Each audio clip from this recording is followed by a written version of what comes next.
হরে কৃষ্ণ, রাধে রাধে। হরে কৃষ্ণ, কৃষ্ণ কৃষ্ণ, কৃষ্ণ কৃষ্ণ, হরে হরে, হরে রাম, রাম রাম, রাম রাম, হরে হরে। আজ আমি শ্রীমদ্ ভগবদ্গীতার তৃতীয় অধ্যায় কর্মযোগে 29 এবং 30 নম্বর শ্লোক আপনাদের পড়ে শোনাচ্ছি। গতকাল পর্যন্ত আমি 28 নম্বর শ্লোক আপনাদের শুনিয়েছি কর্মযোগে। আপনারা অতি অবশ্যই যেন আমার এই গীতা কথা চ্যানেলটিকে সাবস্ক্রাইব করবেন, পাশে বেল আইকনটা টিপবেন, তাহলে প্রতিদিনই আপনারা 2-3টে শ্লোক আপনারা শুনতে পাবেন। অতি অবশ্যই যেন সাবস্ক্রাইবটা করবেন, সেই সঙ্গে পারলে লাইক এবং শেয়ার করবেন। শুরু করছি 29 নম্বর শ্লোক। শ্রী শিল প্রভুপাদের গীতার গান।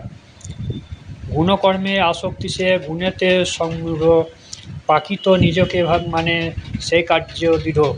ভবরোগী মূঢ় জানে না কি করি বঞ্চন, কর্মের যোজনা হতে কমে জ্ঞান বল। অনুবাদ: জড়া প্রকৃতির ত্রিগুণের দ্বারা মোহাচ্ছন্ন হয়ে অজ্ঞান ব্যক্তিরা জাগতিক কার্যকলাপে প্রবৃত্ত হয়, কিন্তু তাদের সেই কর্ম নিষ্কৃষ্ট হলেও তত্ত্বজ্ঞানী পুরুষেরা তাদের বিচলিত করেন না। তাৎপর্য অর্থাৎ বিশ্লেষণ: যারা অজ্ঞানতার অন্ধকারে আচ্ছন্ন, তারা তাদের জড়সত্তাকে তাদের স্বরূপ বলে মনে করে। জড় প্রকৃতিতে আবদ্ধ হয়ে পড়ার ফলে আমরা এই জড়দেহটা পেয়েছি। এই জড়দেহের সঙ্গে যারা গভীরভাবে আবদ্ধ, তাদের বলা হয় মূঢ়, অর্থাৎ তারা হচ্ছে ভগবত তত্ত্বজ্ঞান রহিত অলস ব্যক্তি। মূর্খ লোকেরা মনে করে যে তাদের জড়দেহটাই হচ্ছে তাদের আত্মা, এবং এই দেহটাকেই কেন্দ্র করে যে সমস্ত মানুষের সঙ্গে তাদের সম্পর্ক গড়ে উঠেছে তারা হচ্ছে আত্মীয়। যে দেশে তারা জন্ম নিয়েছে, অর্থাৎ যে দেশে তারা জড়দেহটা প্রাপ্ত হয়েছে, সেটা তাদের দেশ, আর সেই দেশকে তারা পূজা করে এবং তাদের অনুকূল কতগুলি সংস্কার অনুষ্ঠান করাকে তারা ধর্ম বলে মনে করে। সমাজসেবা, জাতীয়তাবাদ, পরমার্থবাদ ইত্যাদি হচ্ছে এই ধরনের দেহাত্ম বুদ্ধিসম্পন্ন লোকের চরম আদর্শ। এই সমস্ত আদর্শের দ্বারা অনুপ্রাণিত হয়ে তারা নানা রকম জাগতিক কাজে ব্যস্ত থাকে। তারা মনে করে ভগবানের কথা হচ্ছে রূপকথা, তাই ভগবানকে মাথা ঘামাবার মতো তাদের সময় নেই।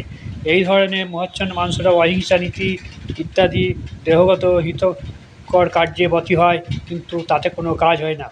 পরমার্থিক জ্ঞান অর্জন করে যারা তাদের প্রকৃত সর্বাত্মাকে জানতে পেরেছেন, তারা এই সমস্ত দেহ সর্বস্ব মানুষের কাজে কোনো রকম বাধা দেন না। পক্ষান্তরে তারা নিঃশব্দে তাদের পরমার্থিক কর্ম ভগবানের সেবা করে চলে।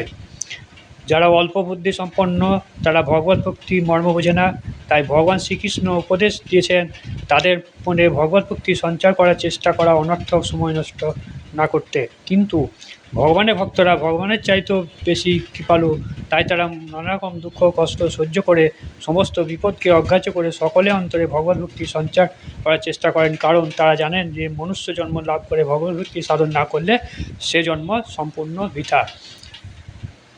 অর্থাৎ এখানে বলতে চেয়েছে 29 নম্বর শ্লোকে যে কিছু ধরনের মানুষ আছে যারা সমাজসেবা, জাতীয়তাবাদ এবং পরমার্থবাদ ইত্যাদি করে তাদেরকে দেহাত্ম বুদ্ধি সম্পন্ন লোকের এটা আদর্শ বলে মনে করা হয়। তারা ভাবে যে ভগবান বলে কিছু নাই, ভগবান মানে হচ্ছে রূপকথা, গল্প বলা। কিন্তু যারা প্রকৃত ভগবত ভক্তির প্রেমে আচ্ছন্ন, তারা ভগবানকে যেমন বুঝতে পারছে, চেষ্টা করেছে, তেমনি বিভিন্ন ধরনের আচার আচরণ তাদের মধ্যে অনুপ্রেরণা করার চেষ্টা করে। কারণ তারা জানে যে মনুষ্য লাভ করে ভগবত ভক্তি সাধন না করলে সে জন্ম সম্পূর্ণ বৃথা। অর্থাৎ তার কারণ এই ধরনের যারা ভগবত ভক্তি প্রেমিক মানুষ, তারা জানে যে মনুষ্য লাভ করে যদি ভগবানের সেবা না করতে পারি তাহলে সেই জন্মটা বৃথা। অর্থাৎ ওই ধরনের লোকের সঙ্গে তাদের ভগবত প্রেমে আচ্ছন্ন এই সমস্ত লোকের তুলনা করা হয়েছে। 30 নম্বর শ্লোক। শ্রী শিল প্রভুপাদের গীতা গান। অতএব তুমি পার্থ ছাড়ো অভিযান, তোমার সমস্ত শক্তি করে দান। কর্মফল আমাছাড় নির্মম হইয়া, যুদ্ধ করো আশা ত্যাজি মূঢ়ত ত্যাজিয়া। অনুবাদ: অতএব হে অর্জুন, তোমার সমস্ত কর্ম আমাকে সমর্পণ করে অধ্যাত্ম চেতনা সম্পন্ন হয়ে মমতাশূন্য, নিষ্কাম এবং শোকশূন্য হয়ে তুমি যুদ্ধ করো।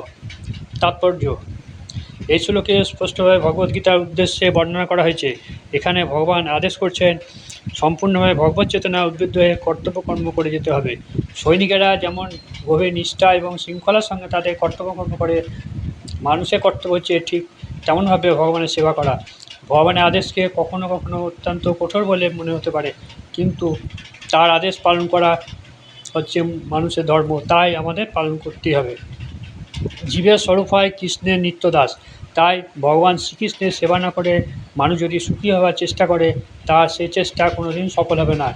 ভগবানের ইচ্ছানুসারে কর্ম করা হচ্ছে জীবের কর্তব্য, সেই জন্য তাকে যদি কিছু ত্যাগ করতে হয় তাও সে বিধেয়। ভালো মন্দ, লাভ ক্ষতি, সুবিধা অসুবিধার কথা বিবেচনা না করে ভগবানের আদেশ পালন করা হচ্ছে আমাদের কর্তব্য। সেই জন্য শ্রীকৃষ্ণ যেমন সাময়িক নেতার মতো অর্জুনকে যুদ্ধের নির্দেশ দিয়েছিলেন, অর্জুনের পক্ষে সেই নির্দেশ যাচাই করা কোনো পথ ছিল না, তাকে সেই নির্দেশ মানতেই হয়েছিল। ভগবান হচ্ছেন সমস্ত আত্মা, নিজের সুখ সুবিধার কথা বিবেচনা না করে যিনি সম্পূর্ণভাবে এই পরমাত্মার উপর নির্ভরশীল, তিনি হচ্ছেন প্রকৃত জ্ঞানী এবং তাকে বলা হয় অধ্যাত্মচেতক। তেমনি বিরাসী মানে হলো ভৃত্য, যখন প্রভুর সেবা করে তখন সে কোনো কিছু আশা করে না। খাজাঞ্চি লক্ষ লক্ষ টাকা গণনা করে, কিন্তু তার এক কর্দপও সে নিজের বলে মনে করে না, কারণ সে জানে সেই টাকা তার মালিকের। ঠিক যেমন এই জগতের সব কিছু ভগবানের, তাই তার সেবাতে সব কিছু অর্পণ করাই হচ্ছে আমাদের কর্তব্য। আমরা যদি তা করি তাহলে আমরা ভগবানের যথার্থ ভৃত্য হতে পারি, তাহলে আমাদের জন্ম সার্থক হয়, আমরা পরম শান্তি লাভ করতে পারি। সেটা হচ্ছে মণি, অর্থাৎ আমাকে কথাটি প্রকৃত তাৎপর্য। তখন আর আমরা কোনো কিছুর উপর আমাদের কর্তৃত্ব বিস্তার করতে আগ্রহ বোধ করি না। এই মনোবৃত্তিকে বলা হয় নির্মম, অর্থাৎ কোনো কিছুর আমার নয়। ভগবানের এই কঠোর নির্দেশ পালন করতে যদি আমরা অসমর্থ হই, যদি আমরা আমাদের তথাকথিত আত্মীয়স্বজনে মায়ের বন্ধু হতে আবদ্ধ হয়ে ভগবানের নির্দেশকে অবজ্ঞা করি, তবে তা মূঢ়তারই নামান্তর। এই প্রকৃতি বিকৃত মনোবৃত্তি ত্যাগ করাই হচ্ছে কর্তব্য। এইভাবে মানুষ বিগত জ্বর অর্থাৎ শোকশূন্য হতে পারে, দুঃখ তাপ থেকে দূরে থাকতে পারে। গুণ ও কর্ম অনুসারে প্রত্যেকে কোনো না কোনো বিশেষ কর্তব্য আছে এবং কৃষ্ণ ভাবনায় উদ্বুদ্ধ হয়ে সেই কর্তব্য সম্পাদন করার নাম ধর্ম। সেই ধর্ম আচরণ করার ফলে আমরা জড়জগতের বন্ধন থেকে মুক্ত হতে পারি।